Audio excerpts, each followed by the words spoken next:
Welcome back, my friends, to my last brain cell. Happy Friday, Junior, but most importantly, happy Juneteenth. You feel me? I know y'all see the shirt. Another thing I bought from DreamCon. You feel me? I don't remember the creator of the shirt, at least right now while I'm recording. But during my editing process, I'll figure it out. I'll find the person and I'll tag the creator of these shirts. Yeah, she snapped at this design. I felt like today was a very appropriate day to wear it. And I know I look crazy because my sleeve is up like this, but I had just recently got a tattoo a couple of weeks ago. And it's starting to like peel and do all this funky stuff, and I don't want any of the black ink or whatever shavings to touch and ruin the integrity of this shirt. So I figured I'd just roll the sleeve up and call it a day. But anyway, y'all, happy Friday, Junior. Happy Juneteenth. Welcome back to another exciting episode. I figured today we would try to tackle that puzzle, or at least start tackling it. I know I showed y'all the cover of it, so it's by Puzzles of Color, and they have different artists create puzzles for them. So today we're gonna start the one made by Ozzy Oz the Virus. And this is just the full picture, y'all. So I'm really looking forward to creating this thing, man. It's gonna be huge, huge. So I'm looking forward to that. Yeah. How y'all doing though, man? You feel me? The weekend's coming up. I hope y'all have some fun plans coming up for the weekend. Tomorrow is the first official day of summer, and let me tell you, these last couple days have definitely felt like summer. With how hot it's been, boy. Oh, first of all, let me also talk about this. This puzzle came in a bag, a resealable bag. I don't think I've ever had a puzzle that had its pieces come in a resealable bag. You always gotta tear that thing open like a Neanderthal. So, props to them. That's brilliant. Because once I'm done putting this together, for the most part, I can just pop it in here. The rest of the pieces, love it. Yeah, so like I said, tomorrow's the first day of summer, first official day, and yeah, I've been feeling the summer. Let me tell you, the heat has been heat.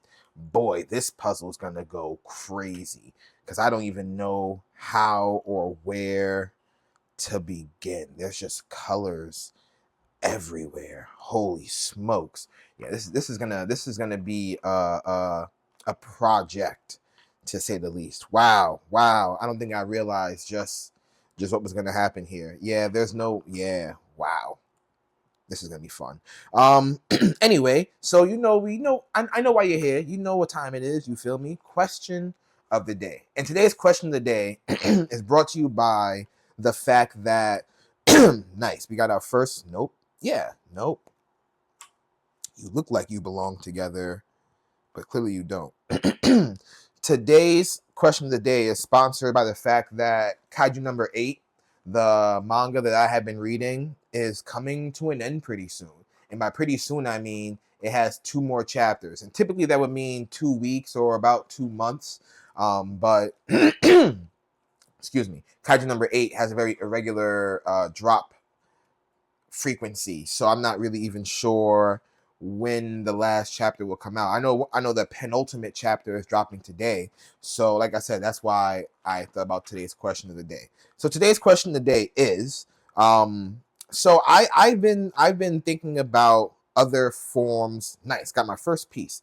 I've been thinking about other forms of content, right, and what it would look like to potentially create other forms of content, right? I don't know what I would want to do. I don't know, or I have an idea of one thing, right? But there's always other stuff that I can do, especially since I've kind of opened, the Pandora's box, if you would, and have not limited myself to just calling this a podcast, right? Like this part is the podcast. Then there's Sip, Read, Repeat. Then there's Clandestine Cuisines, right? All under one umbrella, which is the cinematic universe.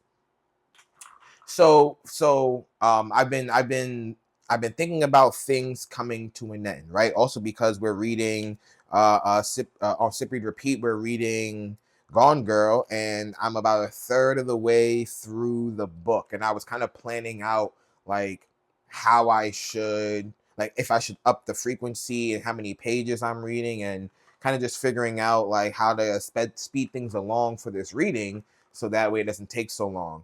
So anyway, I say all that to say today's question of the day is, if you created something like a show, a book, or if you had an idea for it, right? Do you think you could successfully write its ending? Or even take it this way, when you are writing said story, are you considering its ending first before you get into your creative process? And I'm really curious to know. And the main reason I'm curious to know is like when I think about Kaiju number 8 ending soon, I think about, another popular manga that ended pretty recently in Jujutsu Kaisen. And there were not a lot of people who were impressed or even happy with how Jujutsu Kaisen ended, right? So I've been really thinking like, man, it has to be really tricky to successfully write a series, an end to a series that everyone is okay with, right? There's always going to be some sort of diversity, even amongst hardcore fans, about whether or not this ending satisfied everything, right? Because there are those who want every plot point talked about. There are those who wanted more exposition here. There are those who wanted to see more of this character, right? So, like, ultimately, throughout the entirety of your story, you're not satisfying anyone or everyone anyway, right? So do you think though that if you started a story, a book, a piece of content, a storyline, like I even think about podcasters, right? At some point in time, you have to stop the podcast, right? Like there's only so many things you can talk about, right? I mean, I know the world is constantly changing and you can talk about more about your lives and this and the third, but I feel like ultimately, like all good things come to an end. You have to know when to throw in the towel. And I know this is going to be a very extreme example, but fighters are the same, right? Like UFC fighters. After a while, man, you have to know my time is now. I've been beaten the head too much. And as much as I love this sport and what I do, it's time for me to stop and reconsider other options, right? Like that has to go through anyone's who's seasoned head, right? So again, my question to you is if you were doing a form of content or making a story or just something you were super passionate about, would you know how to end it, when to end it, and if you're writing a story, do you think you would have an idea of what your ending is prior to you creating your story, right? Another good example, like Gone Girl, for example, right? And for those of you who have never read Gone Girl, sorry, then you should just wait for my Sip Read Repeat episodes. But in Gone Girl, the twist happens in the middle of the book, right? And then I feel like it kind of fizzles. Like, another good example, Looking for Alaska, right? I was recommended that book by somebody years ago, and I enjoyed the first half of the book. Alaska dies. The latter half of the book died with her. It was like, why are we even continuing the story now at this point? It's not entertaining. It's not good, at least in my opinion. Like the story was only interesting and had merit with this girl here. You feel me? So I really want to know, like, for my creatives out there, like, would you know how to end a story? If you wrote a story, would you write your ending first? Like, is that what you consider when you're going through it? Like, One Piece has been going on for fucking ever. Ever.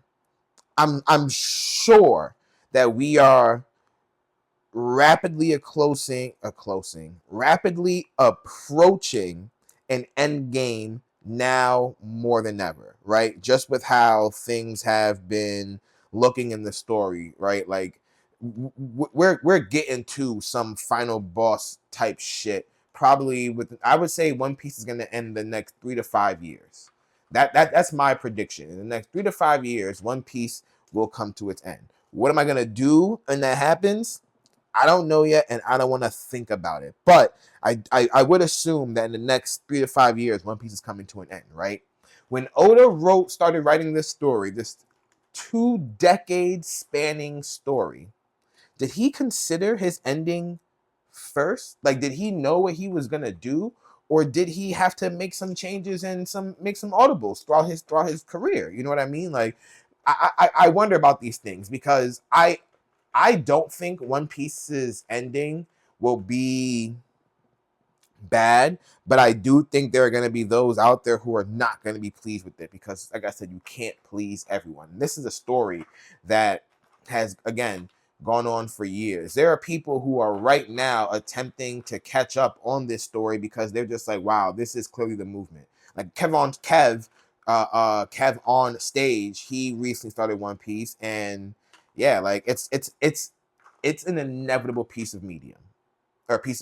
You have to partake. Like if you've never watched One Piece, you know something about it. I am 100% certain.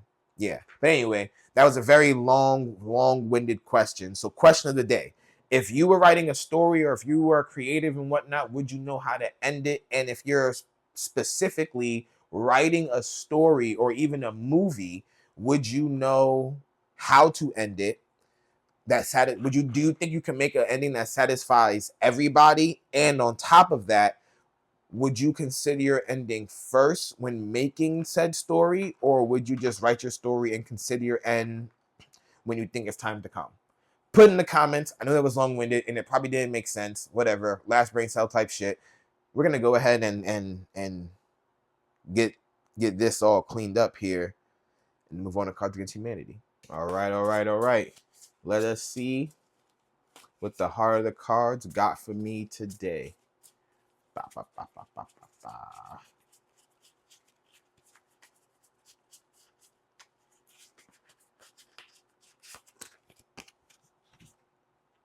A recent laboratory study shows that undergraduates have 50% less sex after being exposed to. I think I gotta put it this way. Maybe it's this way. I don't know, man. A recent laboratory study shows that undergraduates have 50% less sex after being exposed to ridicule, 20-page essays, humility. I don't know. Let's see what the cards got. Let's see what they say. A recent laboratory study shows that undergraduates have 50% less sex after being exposed to more olives than you could possibly understand. After being exposed to world peace.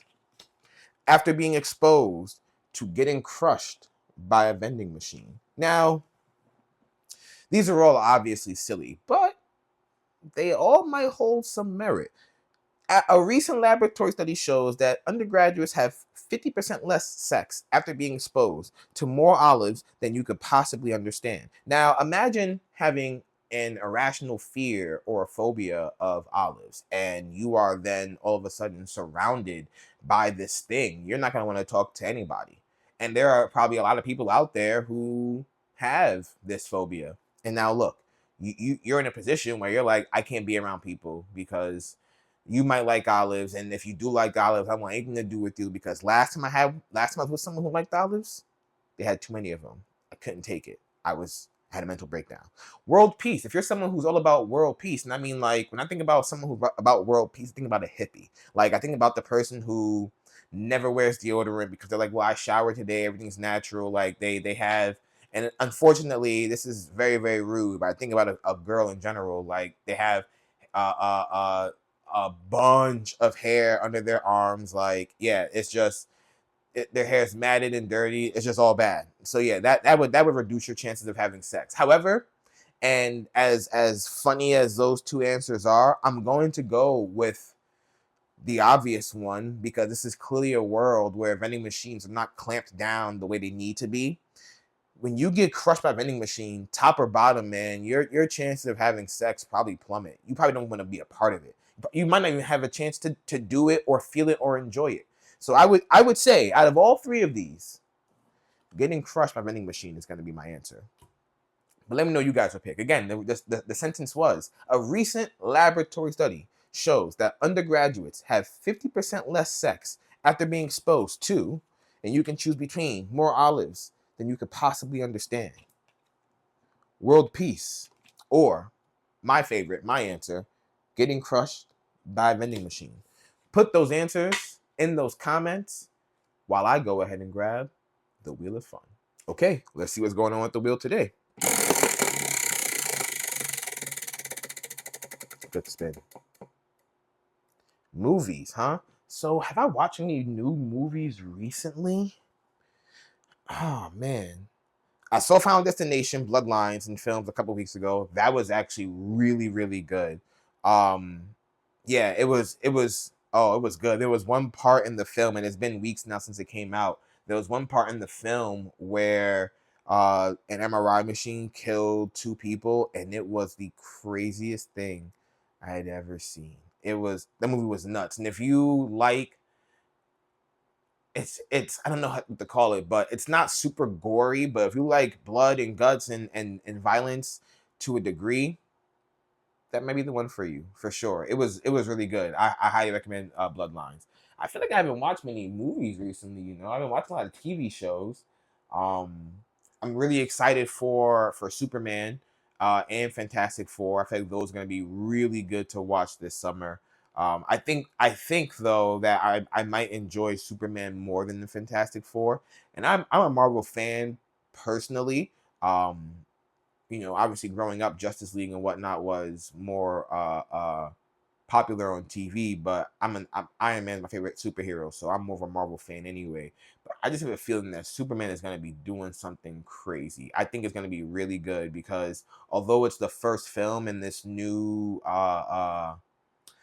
universe, I really enjoy the fact that James Gunn isn't making it his origin film, right? He's been a hero for some time now. So this is an already established Superman. Like even the Batman movie, I think was only like a year for Bruce. That's not really that established. You know what I mean? Like, so that was my knee. So yeah, I'm looking forward to that. Fantastic Four though, also really cool. Like they're established as well. I just feel like I don't know. I don't know where either film is really going as far as like how things are going to be set up. I'm not a big comic book guy, to be honest with you, but I am really excited either way for both those films.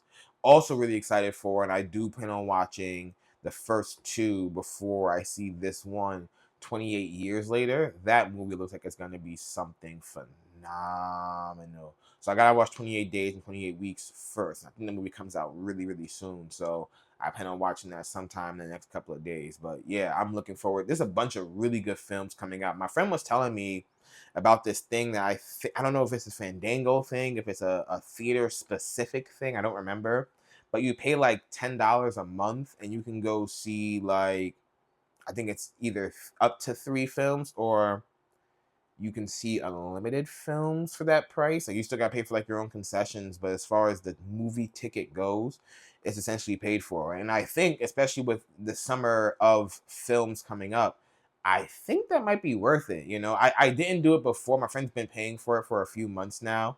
And to me, it didn't make any sense. Like I had seen a couple of movies sporadically throughout the last couple of months, but it wasn't anything consistent and in rapid succession to the point where I was like, damn, I'm spending buku bucks on this fucking movie shit. Like, it didn't really make a difference. You feel me? So, but now with all these things coming out, yeah, it's time. Oh, you know what I did see, and I will count it as a movie, even though it's technically a TV show. I did have a chance to peep the first 3 episodes of season 2 of Don Don, and those were looking really good. No spoilers for it, but it was looking really good. So I remember when I was reading Don Don, and I started reading it because the anime had been announced, and I wanted to see what me and my friends were gonna get into, slash if it was even worth getting into. And the arc that they are about to start covering is the arc that I was like, oh yeah, this shit is this is the one. Like this is a good manga. Like it was this like yeah, the introduction of characters, the lore they dropped, the action they had.